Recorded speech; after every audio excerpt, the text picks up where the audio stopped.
So first of all, it is October, and you know what that means? That means it's spook season, so I want to wish everyone here a happy Halloween, and without further ado, enjoy the video.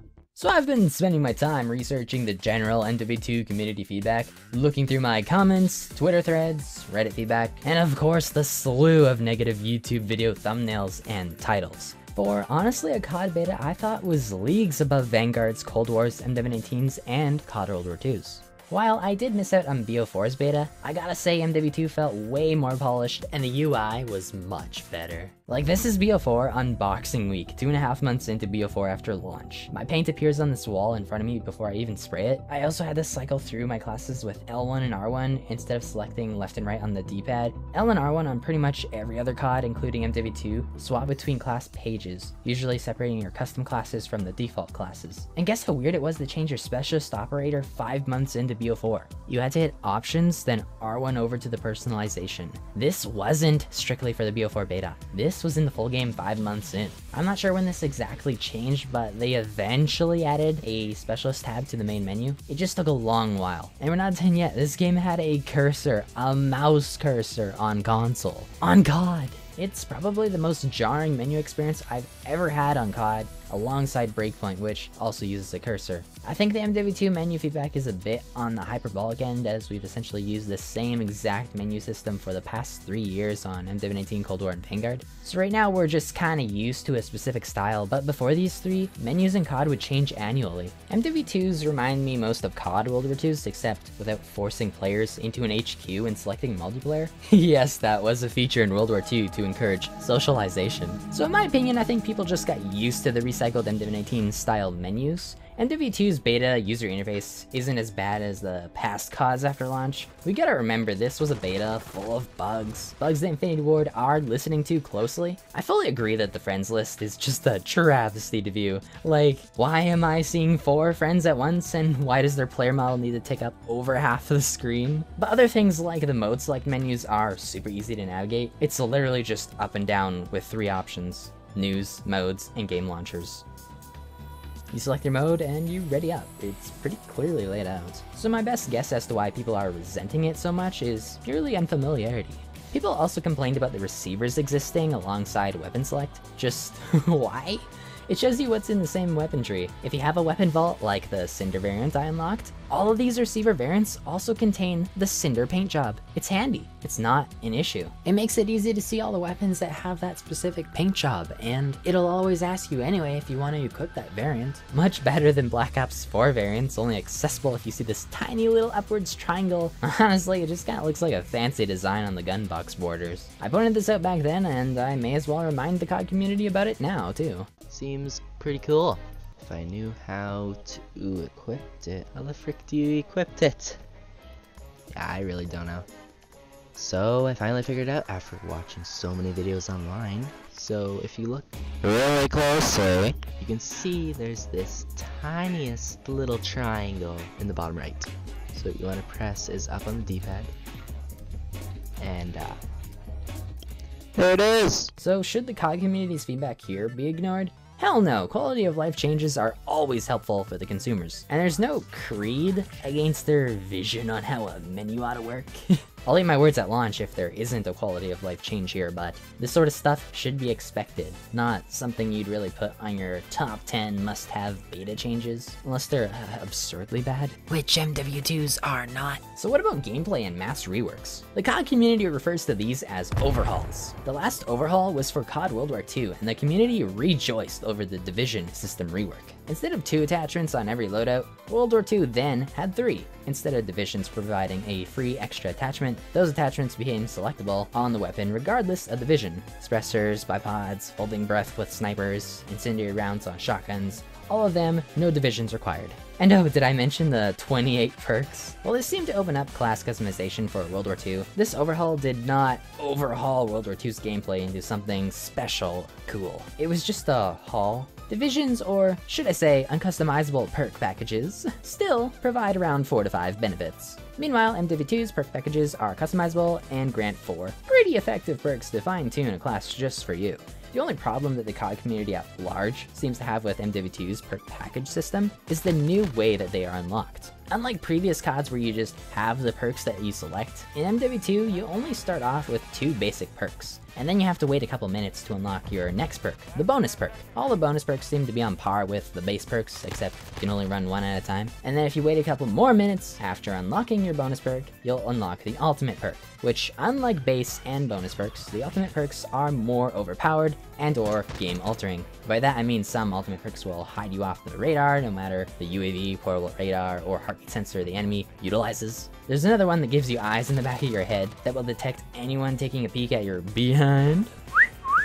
Another ultimate perk gives you the ability to cheat death, like a cat with only 2 of 9 lives left. Essentially, instead of initially dying when your health bar reaches 0, your character gets planted on their ass, and they can either curl around or revive themselves, or get a teammate to revive them, or of course, die again in a couple more bullets. That's what ultimate perks are in MW2. And Infinity Ward have been willing to manipulate the time these extra bonus and ultimate perks are unlocked at. Sometimes they were 2 to 4 minutes, and sometimes they were 6 to 8 in the betas. They also let you earn these perks extra early if you were a team player getting lots of kills or playing the objective. But for the CoD community to just reject this system and expect a CoD World War II sized overhaul in a mere month and a half might be pushing it. As a PlayStation player, I experienced the MWII Beta for only 10 days. PC and Xbox users only got 5.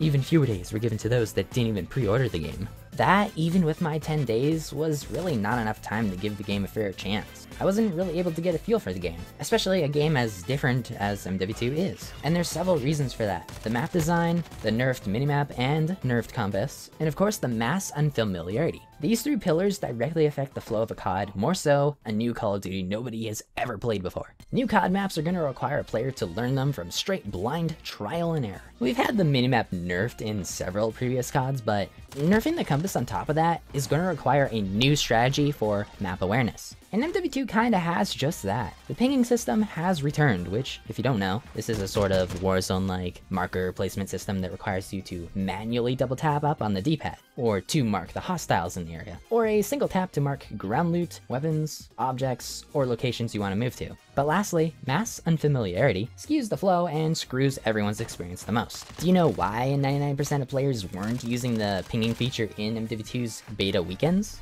It's because most of the people didn't know it existed, or even realized it was their best option to show your teammates the locations enemies are occupying. I've seen a bit more ping usage in MW2's One Life modes, especially when I'm in a party, constantly reminding my friends to ping. But because most people aren't doing it yet, we're gonna have a similar situation to MW19's minimap and compass controversy. MW19 happened to be the first CoD to nerf the minimap, so it was seemingly hit by most of the backlash. Vanguard relied on the compass system too, but it made a compromise by including a radar perk. And I honestly liked that compromise. However, MW19 introduced the compass system, which showed you the direct direction instead of exact locations of enemies that are shooting unsuppressed weapons on your minimap. After actually mastering the compass system, readjusting my gaze to see the compass red dot pings in my peripherals and not darting my eyes to the minimap every time I hear a gunshot, was when I could start taking the system seriously. I kinda like the compass system more now too, as it gives me more of a chance to take in my surroundings. I know this isn't an exact one-to-one, but this is what happens when the minimap shows too much information and actually can fully alter a horror game mode like Zombies was meant to be. Zombies never used to have a minimap, but Vanguard's did. And I happen to think outside the box on this one. I combined this minimap with Deadshot, the Zombies perk that just auto-aims to a zombie's head if you aim in their general direction. It's essentially aimbot. So when my friend Timmy Panda and I just went ruin farming on Dicta or whatever the fucking map's name was, I decided to play my own little Dead Ops arcade minigame, except a more brain-dead version of it. I literally stare at the minimap while spamming my ADS button, L2, so that the Deadshot constantly realigns my optic onto a zombie's head. And I spray. Try it for yourself, just stare at the minimap for a moment, then look at the mindless gunplay that honestly kinda looks a bit seizure-inducing. Is this what people should be coming to Zombies for? Is this what multiplayer should be about too? Or does the compass enforce what I'm trying to call more healthy gameplay? I don't necessarily think the minimap was unhealthy for multiplayer. I'm just saying the compass requires change and adaptation for a more visually stunning experience that was worth the effort to learn. So if MW2's ping system eventually works its way into the playstyle of all CoD gamers, perhaps MW2 will have a flow it was originally designed to have. The issue is, how long will it take to get to that point, and is it going to be as viable as the compass and or the classic minimap systems were? My answer is probably too long, especially for any player joining at any time after launch. The ping button, first of all, is in such an awkward position for how fast-paced the game is trying to be. Moving your left thumb off your thumbstick that moves your character, just to double tap a ping button, is only going to be viable at mid to long ranges, unless the enemy doesn't see you. But if they do, which they most likely will, they're going to gun you down fast with how short the time to kill is in this game. On top of that, if you can't move your player left and right, you won't have any aim assist in that gunfight that you're already caught off guard in. If pinging was L1 or even R1, you'd be able to seamlessly mark your target while going in for the kill. Tapping up on the D-pad for tacticals and twice for lethals would be one of the best quality of life changes I can think of, especially for CODs that don't rely on stim shots as tacticals. Like, imagine if in Black Ops Cold War you had to press up on the D-pad to stim, it'd just be so counterintuitive. Not to mention, this would be an easy fix for the camera swap button in the third-person modes. Currently, at least in the beta, L3 was the camera swap button. The reason this was an objective problem was because L3 is also the sprint button. If you are moving and press L3, you're gonna sprint. You literally had to be stationary to swap camera angles to not interfere with the sprint mechanic, which is such a huge downgrade from every other third-person mode on the market, like Ghost Recon Wildlands and Breakpoint, I guess. I don't play a lot of third-person modes. You get my point. But if grenades of all sorts were on the D-pad, if marking a target was L1, then swapping camera angles could be R1 for the most smooth flowing experience. In first person, R1 could be any button you want. COD really needs fully remappable controls. Fortnite already has that, and it feels so good to fine-tune a control scheme to your liking. I highly recommend this feature for Infinity Ward to implement in MW2. Okay, I am so happy that this is actually a feature now, but one thing I would like to suggest is giving us an option for first person and third person separately. As you can see here, it's multiplayer, campaign, co-op, Warzone, DMZ. But if multiplayer had the first person, third person, that'd be great. This is the type of feedback I want to see more from the vocal COD community, which is why I wanted to make this video in the first place. I want to be a voice heard, and there's only a few ways to make that really happen. Of course there's Twitter and Reddit, but have you heard of this term called COD Influencers? Like it or not, if you're a growing COD channel, you are an influencer. As one myself, I may persuade a lot of you into siding with a lot of my opinions, but my personal goal here is to elaborate as much as I can and never demonize someone, whether that be a development team member or another fellow influencer or some random person on Twitter that has a different opinion. What I'd like for you guys to do is steelman your own COD opinions, look for their flaws and weak points, then reevaluate. If your take relies on hyperbolizing, exaggeration, or generalization, you might be doing something wrong. If you're saying don't fix what ain't broken, yeah, you're kinda anti-innovation and not worth the dev's time. If you're against bad implementation, that's a totally different thing. Boots on the ground CODs weren't broken, but we still got jetpack CODs. Then they took into account what COD is and how not to stray too far away from it. People may say that they wanted Titanfall-style maps in Infinite Warfare, but they really don't. Titanfall maps are extremely open, so that the Titan suits can roam around freely. Then there's also the fact that the movement in Titanfall 2 is designed for the maps. Look at this insane speed this Inquiry Games guy gets on this map called Boomtown. Sorry, I meant Iniquity Games. His channel is linked down in the description if you want to check him out.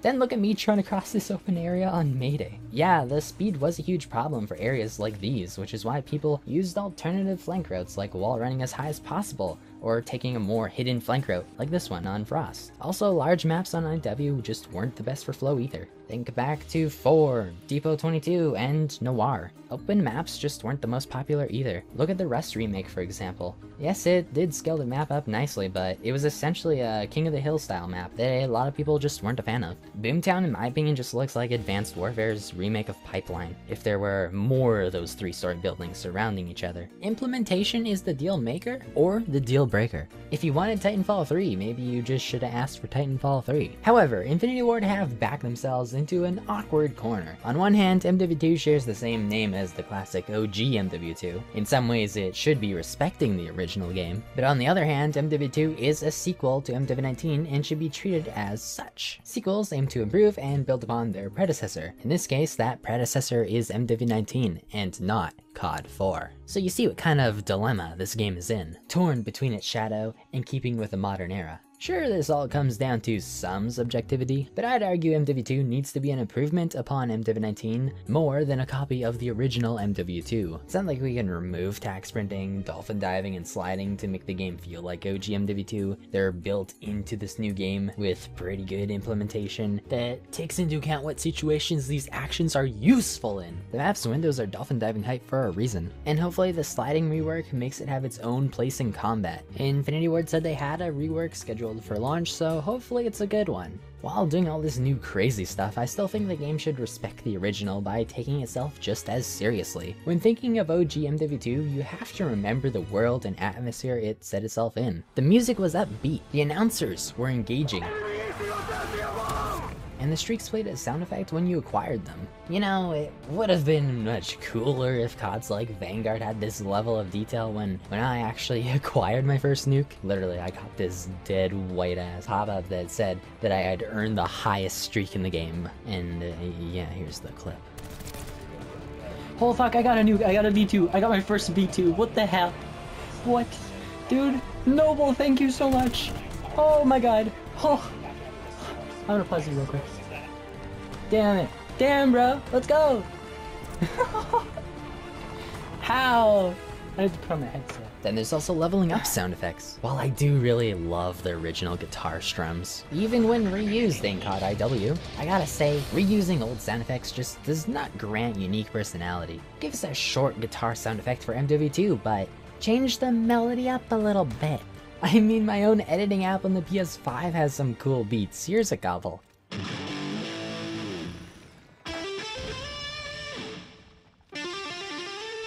So I'm sure Infinity Ward could create some too. Some that could rival the classics. It's not rocket science. Just respect some world building unlike Vanguard, Cold War, and Black Ops 4. Respect the adrenaline rush, music, tunes, level ups, streak announcers, and even kill pop-ups. White ain't gonna cut it this time. Getting kills needs to be noticeable and impactful. Hit markers as well, they gotta feel good to hear. Here's MW2's current hit markers. And now here's Black Ops 4's sexy crisp ones. I think it's pretty clear which one slaps the other. So, at the end of the day, good feedback shouldn't be ignored, but the nearly cult-like feedback should. Stuff like, if it ain't broke, don't fix it, and buttered campfire too are just really unhelpful things people will say if they're coping. Call it out when you see it, and remember to have a good day. I'll see you all in the next one. Hopefully another podcast or my Vanguard review. Here's some of my old Vanguard wishlist videos that you might want to watch in the meantime, and peace out, homies. Damn it. Got him.